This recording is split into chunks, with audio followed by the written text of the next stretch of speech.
జైల్లో ఉన్నప్పుడు అధికారులు వాళ్ళ రూల్ ప్రకారం పోతారు, అక్కడ ఫుడ్డే పెడతారు. అది నాకు నచ్చినా నచ్చకపోయినా ఆ ఫుడ్డే తింటాను. కలకాలం తింటాను ఆ ఫుడ్. ఆ పెట్టిన ఫుడ్ నాకు నచ్చలేదు, ఎందుకంటే కొద్దిగా డబ్బులు ఉండవాళ్ళం కదా, మంచి ఫుడ్ తింటాం. జైల్లో మంచి ఫుడ్ కావాలంటే వస్తుందా? కోర్టు వారు నాకు ఆర్డర్ ఇవ్వలేదు. ఓకే, జైలు అధికారులు వారి ప్రవర్తన వాళ్ళది, వాళ్ళు నాకేం స్పెషల్గా ఏం చూడాల్సిన అవసరం కూడా నేను ఎప్పుడు కోరుకోలేదు, కోరుకోను కూడా. సామాన్య ప్రిజనర్గానే ఉండటానికి నేను ఇష్టపడ్డాను. కోర్టు ఆర్డర్ ఇస్తే బయట భోజనం తిందాం అనుకున్నాం, కోర్టు ఆర్డర్ ఇవ్వలేదు, లోపల భోజనమే తిన్నాం. కొద్దిగా చిక్కినట్టున్నా, అయినా ఏం కంగారు ఏమి లేదు, ఏమి ఇబ్బంది కూడా ఏమి లేదు.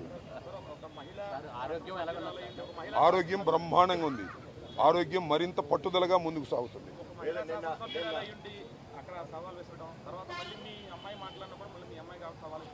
సరే, ఇప్పుడు వాళ్ళ గురించి వాళ్ళని ఉపయోగం ఉంది.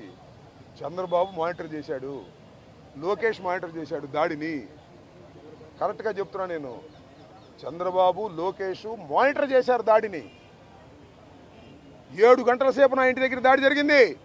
7 అవర్స్ పోలీసులు ఉన్నారు అక్కడ.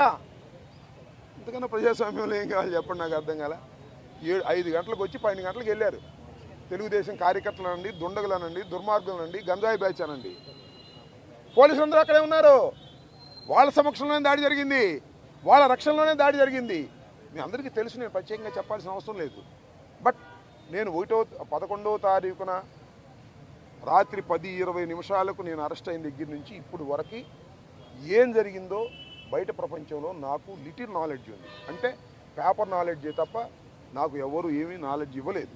కాబట్టి ఈ నాలెడ్జ్ అంతా తెలుసుకుని రేపు చాలా వివరంగా, చాలా సుదీర్ఘంగా నేను నా ఆవేదన అనండి, నా కోపం అనండి, నా బాధ అనండి, నా ఆర్గ్యుమెంట్ అనండి ప్రజల ముందు పెడతాను.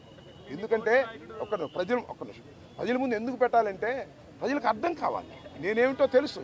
అయినా ఇప్పుడు జరిగినటువంటి సంఘటనలో చాలా పత్రికలు రాస్తున్నాయి కదా నా మీద, వాటన్నిటికీ ప్రజలకు చెప్పుకోవలసినటువంటి బాధ్యత నాకు ఉంది. కాబట్టి రేపు చాలా క్షుణ్ణంగా చెప్తాను. చెప్పండి. దార్ ప్లాన్స్. ఇప్పుడు నా జోగి రమేష్, అంబటి రాంబాబు అని కదా, వాళ్ళ విధానమే వైలెన్స్లోకి వెళ్ళి భయపెట్టాలని ప్రయత్నం చేస్తున్నారు.